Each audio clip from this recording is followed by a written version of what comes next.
सकेकामा अपने परिवार के भविष्य के लिए लड़ रहा है, जबकि ज़लीका अपनी मर्डरस आर्मी को बड़ा कर रही है।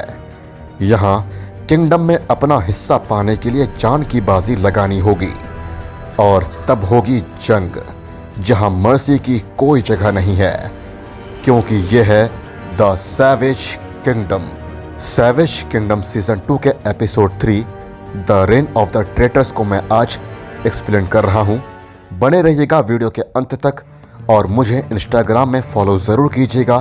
साथ ही चैनल को सब्सक्राइब करके बेल आइकन दबाना मत भूलिएगा, क्योंकि आप देख रहे हैं facts from the amazing kingdom of animals. समय के साथ साथ मार्श प्राइड में टेंशन बढ़ने लगा है। अभी तक सकेकामा के सबसे बड़े बेटे सेकेटी को प्राइड से निकाल देना चाहिए था, पर उसने उसे रहने दिया। लेकिन सेकेटी के अंदर सत्ता की भूख तेज होते जा रही है। ऐसे में वह अपनी हदें पार कर रहा है और किंग सकेकामा को चैलेंज देने के लिए तैयार है। यूं कहें तो एक सोचा समझा अपमान। इसीलिए सकेकामा सेकेटी पर हमला करता है और दहाड़कर अपने राजा होने का ऐलान करता है। टिमाना और मलाव यह दहाड़ पहले भी सुन चुके हैं। इन्हें हमेशा किंग सकेकामा के डर के साये में जीना होगा, लेकिन इन्हें अगर कुछ चाहिए तो वो है द ग्रेट मार्श, जो आज किंग सकेकामा के कंट्रोल में है। भले ही वो आज इस जगह राज कर रहा हो, पर पेल पैक को अपना शेयर चाहिए जो वो छीन कर लेंगे, भले ही इन्हें खून की नदियां क्यों ना बहानी पड़े। हालांकि पेल पैक में सिर्फ 5 मेंबर्स हैं, पर मलाव और उसके भाई एक्सेप्शनल हंटर्स हैं। पेल पैक बढ़ चुका है इस बड़े से हाइस्ट के लिए, जिसे लीड कर रहा है मलाव। इन्हें हर हाल में बिल्कुल चौकन्ना रहना होगा, क्योंकि मार्श प्राइड ट्रेस पासिंग बर्दाश्त नहीं करेगा और ऐसे हालात में पेल पैक एक सिंगल मेंबर को भी खोने के हालात में नहीं है। जल्द ही उन्होंने एक जंगली सुअर का शिकार कर ही लिया और उसे जिंदा ही खाने लगे। इन्हें जल्दी से अपना अपना पेट भरना होगा, क्योंकि ऐसे न्यूज़ द ग्रेट मार्च में बहुत जल्द फैलते हैं। चारों तरफ दुश्मन भरे पड़े हैं और नजरें टिकाए हुए हैं। जहां आज एक है, कल वहां बहुत सारे होंगे। बढ़ती गर्मी और सूखे की वजह से किंगडम में पानी खत्म होने लगा। बस एक ही जगह पानी बचा है, जिस पे हाइना क्वीन ज़लीका अपना किलर आर्मी के साथ कब्जा जमाए बैठी हुई है। पर ज़लीका यहाँ अकेली नहीं है। यहाँ पेल पैक आ पहुँचता है, जिसके साथ ज़लीका की बैड हिस्ट्री जुड़ी हुई है। इसी पेल पैक ने ज़लीका की डॉटर को मार डाला था, पर इस बार दोबारा ऐसा नहीं होगा। पेल पैक का मुकाबला ज़लीका की आर्मी से हुआ, जिसमें ज़लीका की जीत हुई और टिमाना एंड मलाव को पीछे हटना पड़ा। पर ज़लीका की यह जीत काफ़ी कम समय के लिए था, क्योंकि वहां पहुंच चुका था द मार्श प्राइड, जिसे हाइनास पसंद नहीं, क्योंकि यह थे किंगडम के सर्टिफाइड हाइना किलर्स। ऐसे में ज़लीका के पास इस जगह को खाली करने के अलावा और कोई दूसरा रास्ता नहीं था। फिलहाल ज़लीका इंतज़ार कर रही है सही समय का। जब मार्श प्राइड में दरार पड़ेगा, उसी समय वह हमला करेगी।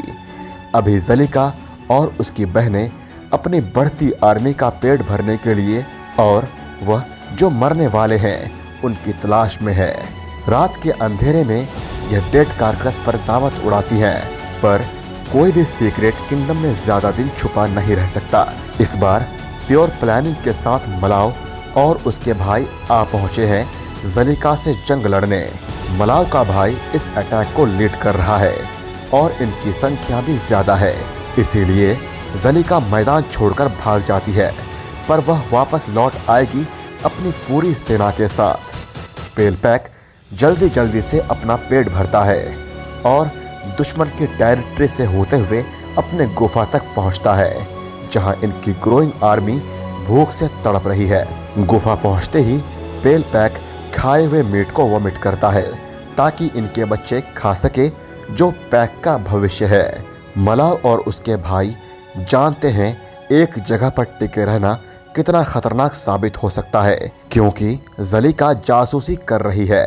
इसीलिए पेल पैक फिर से उसका पीछा करता है ताकि उसे सबक सिखाया जा सके। ज़लीका किसी तरह अपनी जान बचाकर भागती है। यह उसके लिए एक लेसन था ताकि वो पेल पैक से दूर रहे। लेकिन इस लड़ाई के दरमियान मलाव का भाई जख्मी हो गया, जो कि पैक का सबसे शानदार शिकारी था। मलाव जानता था उसके भाई के जख्मी हो जाने से उन पे खतरा बढ़ गया है। हर बढ़ते दिन के साथ सेकिकामा का भाग्य सिकुड़ता जा रहा है। सूखे की वजह से हर्ड माइग्रेट करने लगे हैं, इसीलिए मार्श प्राइड इनके पीछे पीछे जा रहे हैं।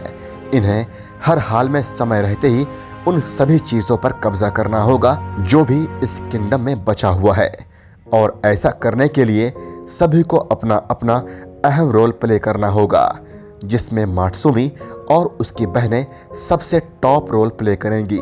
सेकिकामा शिकार के हो जाने का इंतजार कर रहा है। मात्सुमी ने जल्दी से एक विल्डबीस्ट का शिकार किया। सेकोटी और उसका भाई सेकिकामा से पहले भागकर खाने पहुंच गया, लेकिन सेकिकामा से पहले कोई नहीं खा सकता। यह बात सभी जानते हैं, पर सेकोटी समझना ही नहीं चाहता है। सेकिकामा अपने बेटों को प्राइड में रहने दे रहा है, लेकिन उसके बेटे बदले में उससे इस तरह बर्ताव कर रहे हैं। डिसिप्लिन की कमी की वजह से प्राइड को मुश्किल का सामना करना पड़ रहा है। किंग सेकिकामा इनके इस तरह के बिहेव से बिल्कुल खुश नहीं है।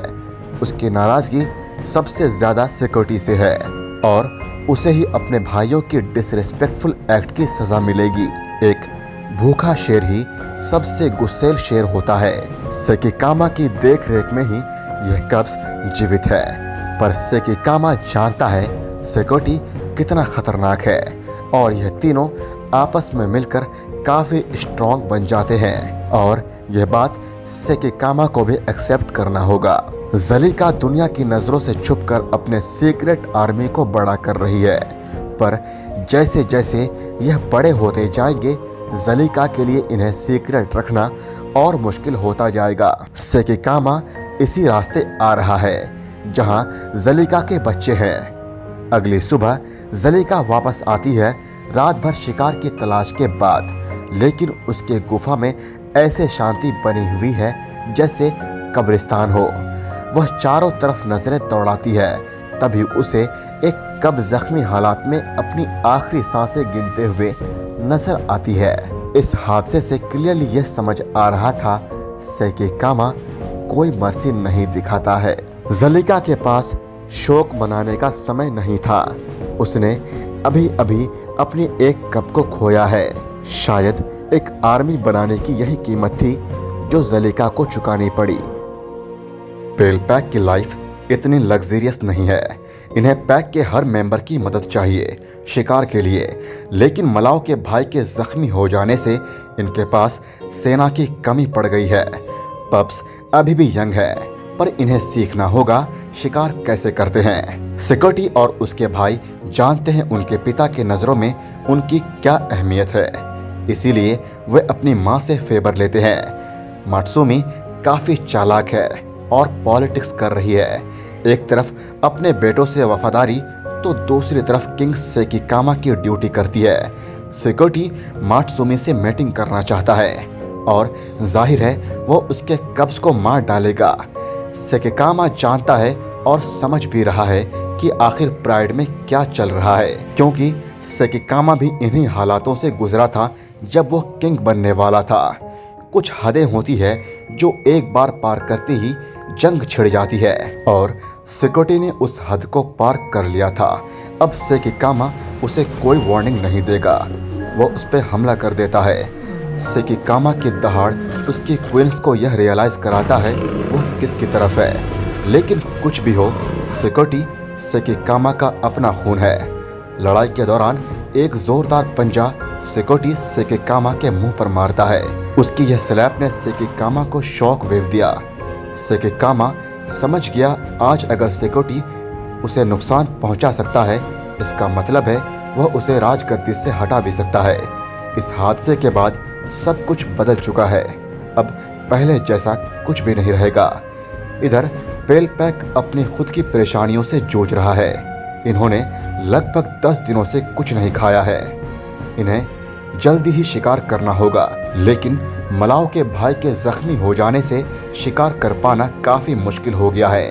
अब शिकार की जिम्मेदारी इन नन्हे पप्स के कंधों पर आ पड़ी है। पप्स शिकार पर निकलते हैं पर नाकाम हो जाते हैं। इसके बावजूद भी मलाव को उम्मीद की किरण नजर आई है। वह समझ गया है यह पप्स आगे जाकर काफी अच्छे शिकारी बनेंगे और पेलपैक को लीड करेंगे, लेकिन आज नहीं। सेकिकामा से लड़ाई के बाद सिकोटी अकेले बैठा हुआ है। भले ही वह एक जोरदार पंजे की वार से सेकिकामा को जख्मी कर दिया हो, पर वह जानता है सेकिकामा उसे कभी भी मार सकता है। इसीलिए सिकोटी अपने भाइयों के साथ प्राइड छोड़कर जाने लगता है, लेकिन कोई उसे रोकने की कोशिश नहीं करता है। तीनों भाई प्राइड से निकल जाते हैं। तभी उन्हें एक बफेलो दिखता है, जिसका शिकार करने के लिए यह तीनों तैयार हो जाते हैं और सिकोटी इन्हें लीड करता है। पर यह कोई शिकार नहीं है, यह तो लायन किलर है। पेट फाड़ देने वाले सींग और कुचल कर रख देने वाली बॉडी इन तीनों पर भारी पड़ रहा है। फिलहाल इन तीनों की अकेले कोई औकात नहीं है। जलिका अपनी सेना के साथ द ग्रेट मार्च के किनारे तक पहुंच चुकी है। यह अराजकता में जीते हैं। अब इनकी संख्या भी ज्यादा है।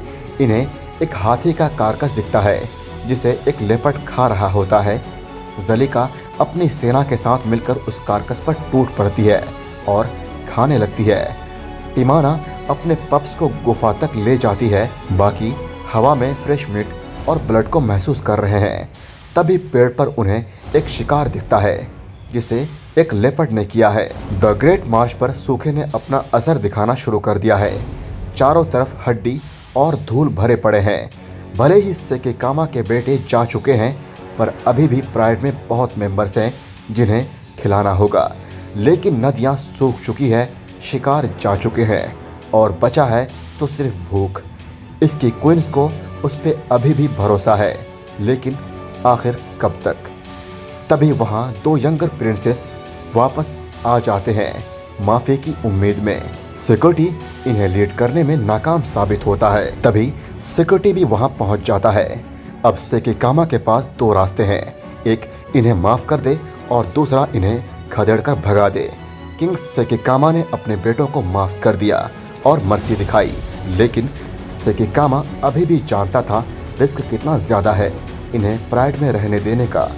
लेकिन सेकिकामा को इनकी जरूरत थी। सेकिकामा द ग्रेट मार्च को छोड़कर जाने लगता है और उसकी लॉयल प्राइड उसे फॉलो करते हैं। फाइनली द मार्च प्राइड जा रहा है, जिसका इंतजार जलिका बेसब्री से कर रही थी। यहाँ का वाटर रिसोर्स भी अब जलिका का है, जहाँ एक हाथी अभी अभी मरा है। यह सब उसकी बढ़ती आर्मी के लिए चाहिए था, जो उसे मिला है। फाइनली उसने द ग्रेट मार्च पर कब्जा कर ही लिया, जिसका वो बरसों से इंतजार कर रही थी। गाइस, वीडियो अच्छी लगी तो लाइक करें, शेयर करें और मुझे कमेंट में यह बताइए कि अगली वीडियो आप किस टॉपिक पर देखना चाहते हैं और मुझे इंस्टाग्राम में फॉलो ज़रूर करें।